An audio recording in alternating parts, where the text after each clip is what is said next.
tiasa ngarasa ku asma. Ari asma teh naon? Ngaran jeung eusina. Ngaran naon? Aya sifat di jerona. Sifat naon? Nu 88. Ari 88 bisa karasa kurang sifatna karasa. Dititipkeun eta sifat di mana? Di alam kabeh. Sifat dedeuhan, welasan, asihan pan dititipkeun di indung. Sifat ngajaga jeung ngariksa dititipkeun di bapa. Sifat herang ngagenyas dititipkeun di cai. Sifat tiis disipkeun di angin. Sifat panas dititipkeun di panan poe. Sifat asih dititipkeun di nu taneuh.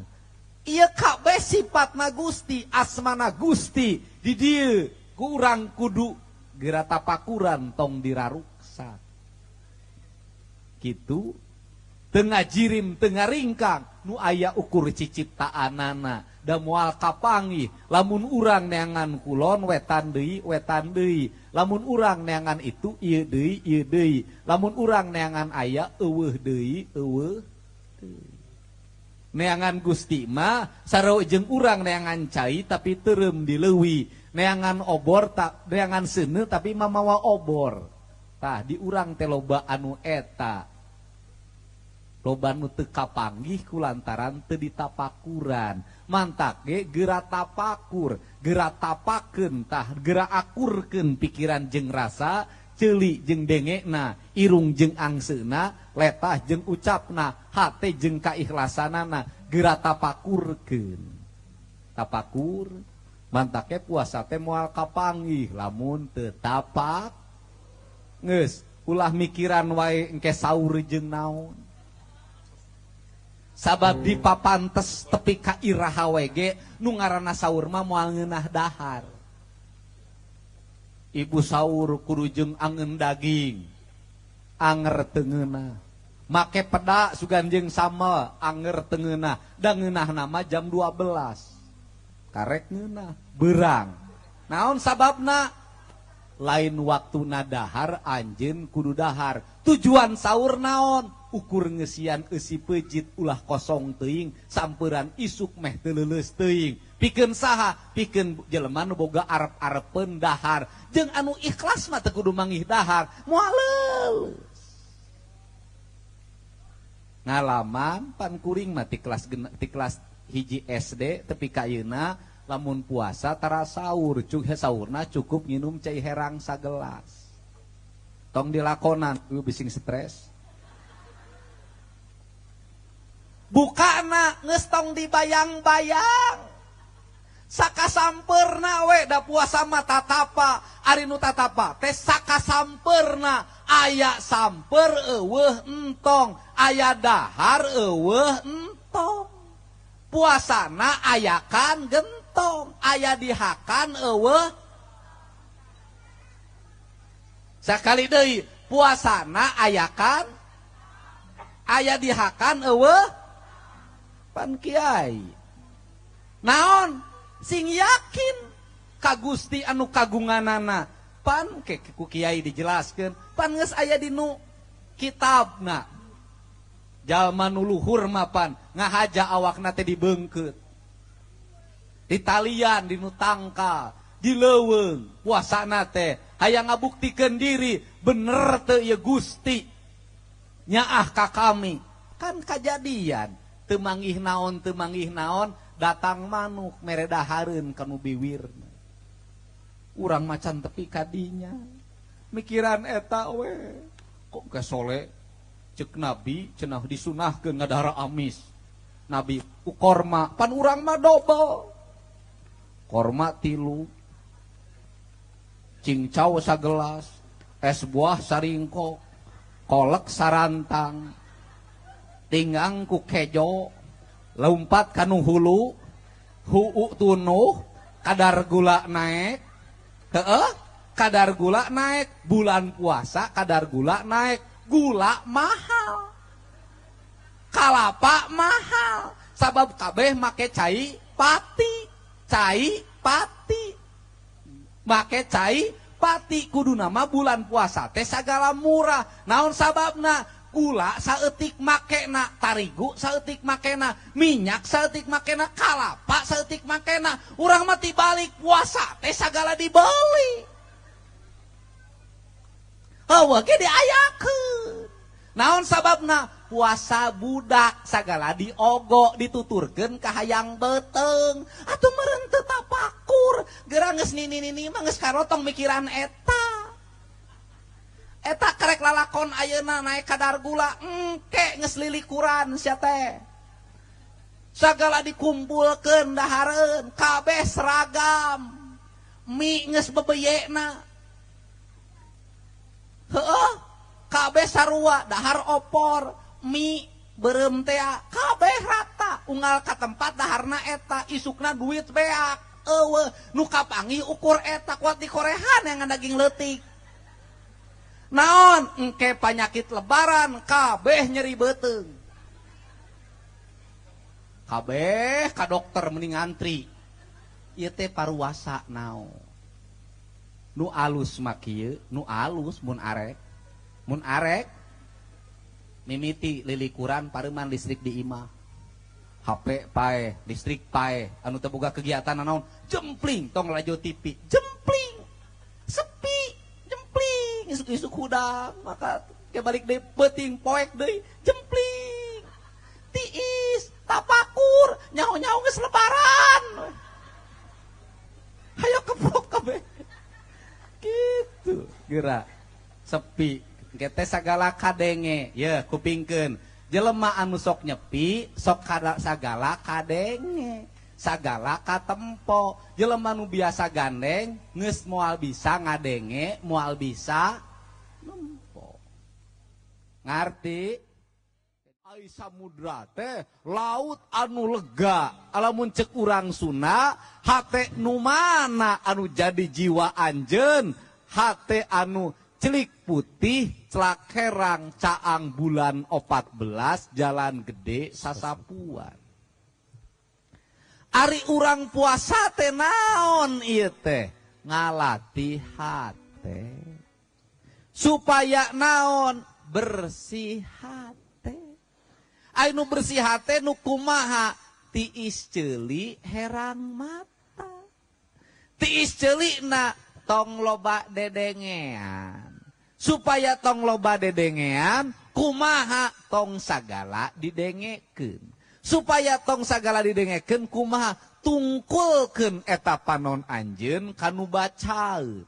Naon bacaunana? Pituduh hirup. Naon pituduh hirup teh? Quran pingaraneunana. Bentukna kumaha? Tulisan. Asalna naon? Wahyu. Jangan naon, jangan pituduh hirup. Ai jelema nu geus neuleuman Quran bakal kumaha? Hatena bakal dibimbing ku cahaya Quran. Ari cahaya Quran teh naon? Pituduh hirup. Disebutna tetekon. Ari tetekon teh naon? Nungtun kanu hade nyarek kanu goreng. Hatena geus bisa ngabedakeun mana hade, mana goreng, mana beurang, mana peuting, mana bener, mana salah. Ditungtun hirupna ka mana? Ditungtun hirupna katungtung hirup. Ari tungtung hirup naon? Asal tidinya balik deui kadinya. Alam Padang poe panjang nagara tunjung sampurna. Ari alam Padang naon? Alam anu lega teu aya wates wangena. Ai poe Padang naon? Ari poe Padang teh poe anu caang teu kabagian peuting. Nagara tunjung sampurna naon? Nagara nu sampurna, subur makmur, gemah ripah, repeh rapi, reaketan buncir leuit, loba duit, sagala nyampak, sagala karampak, sagala karasa, iraha eta teh. Aya dua, alam ayeuna jeung alam jaga. Ngarti? Heueuh aing henteu. Ai alam ayeuna alam jaga kumaha? Alam ayeuna karanapan ku jelema nu bersih hatena, nu tiis ceuli herang mata, manggih surgana surga di dunya. Alam jaga engke di alam akhir bakal manggih deui. Jadi di mana surga teh koncina, di mana enteutna tah tidinya dinu jiwa anjeun, dinu samudra anu lega, kolbu pingaraneunana. Ngarti jang? Henteu. Heueuh, henteu. Teu ngarti? Henteu. Engke ngarti. Heueuh? Heeh. Heeh. Geus disunatan can? Geus. Geus. Bisa ditempo? Oh ulah. Tidinya kadieu. Mantak puasa teh kudu itikaf. Ari itikaf teh naon? Cicing di masjid. Ari cicing di masjid aya naon? Aya dua harti. Hiji masjid syariat, dua masjid hakikat. Ari masjid syariat naon? Tuh nu sisi jalan, nu dibangun ku urang. Menang hese capek. Timimiti sumbangan tiap imah, tapi kanyair sisi jalan. Timimiti sumbangan ti dermawan, tapi kasumbangan ti pamarentah. Eta masjid syar'i, masjid syariat. Kudu alus kudu, kudu bersih kudu, kudu sengit kudu, kudu tentrem kudu. Naon kalimat masjid deh? Gedong dhuwur kali sambung pagulingan sepiting trim papatetan samia murag balingbing lan jeruk manis. Naon gedong dhuwur teh? Masjid teh bangunan anu luhur nu ngahijikeun bumi jeung langit. Kali sambung nu dihijikeun eta dunya jeung akhirat, beurang jeung peuting. Pepetetan samia murag nyaeta jalma-jalma nu ngaleungitkeun sifat-sifat anu goreng dinu dirina, sifat-sifat kotor, sifat-sifat bubudakeun, sirik pidik jail kaniaya iren pangasten dudupak rumpak tekopan tepayaan kekep mengkene cap jahe merege hese koret pingaranana buntut kasiran eta sifat bubudakeun. Balingbing lan jeruk manis hirup anjeun bakal diwengku kudua. Hiji balingbing nyaeta 5 pesegi, hiji sumerah diri ka Gusti, 2 hormat ka papada jalmi, nu katiru cinta lemah jeung cai, nu kaopat ajeg keyakinan diri, nu kalima nebarkeun silaturahmi. Tah eta kadituna bakal ngalaman jeruk manis naon? Padang bulan nyaeta caang teh nu pingareunana teu manggih beurang teu manggih peuting.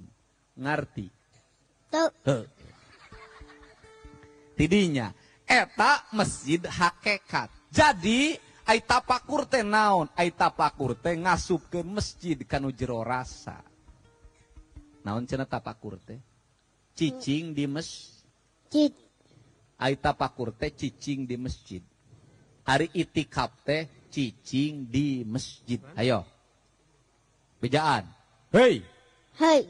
Urang tunggak jate. Urang tunggak jati. Dengarkeun. Dengarkan. Cukupna dikitukeun. Tingalikeun. Oh. Duit mah anger pageuh euy. Hoi. Hai. Dengarkeun. Dengarkan. Menang nyebut hiji gida geus pemiluna ge. Hoi, dengarkeun. Hai, dengarkan. Ari itikaf teh. Ari itikaf teh. Nyaeta. Nyaeta. Cicing di masjid. Cicing di masjid. Cicing di nu kasucian. Cicing nu di kasucian. Cicing dina sifat istiqomah. Cicing Telungut ka inu, tel kalinuan teu gedag ka anginan, teu cuet kanu hiteung, teu pontek kanu koneng, teu ijing sila bengkok sinembah. Eta tanu itikaf teh. Lamun cek dalang cecep mah kieu.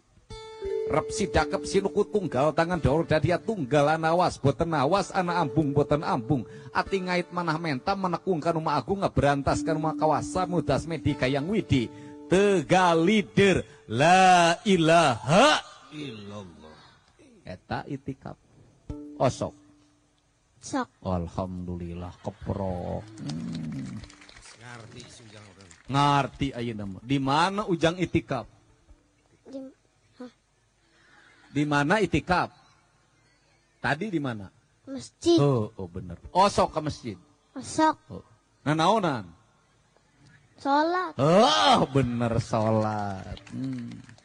Beres tuh mesti diukeun mah bener jadi ajengan euy. Oh hebat pisan. Geus ngarti ayeuna mah ngajina. Can. Oh enca.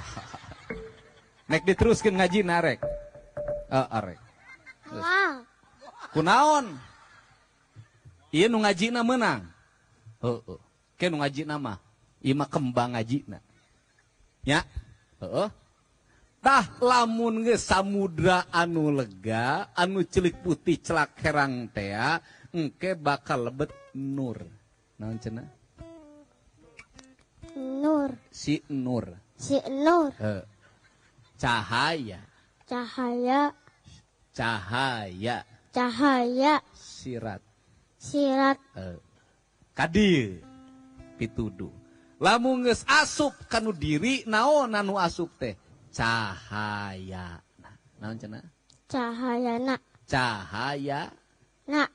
sok bijaan ayeuna leumpang cokelan mikna lamun geus itikaf Lamun geus istikaf. lamun geus itikaf Lamun geus istikaf.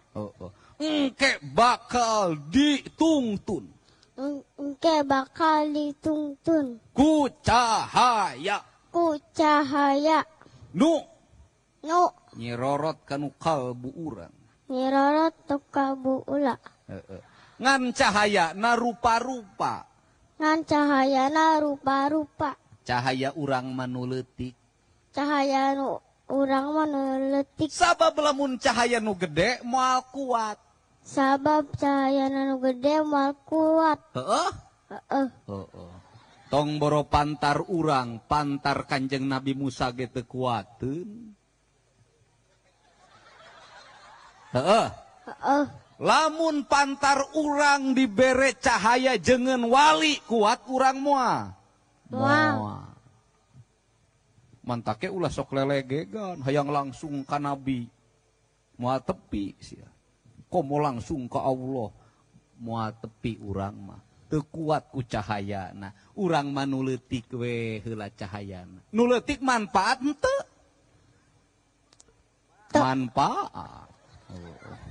manfaat teu manfaat cahaya panan poe lamun dibikeun ka maneh kabeh maneh kuat henteu moal engke maneh jadi naon jadi naon hidung karek dibere saeutik ke maneh geus hideung geuningan ayo eta cahaya panan poe anu dibikeun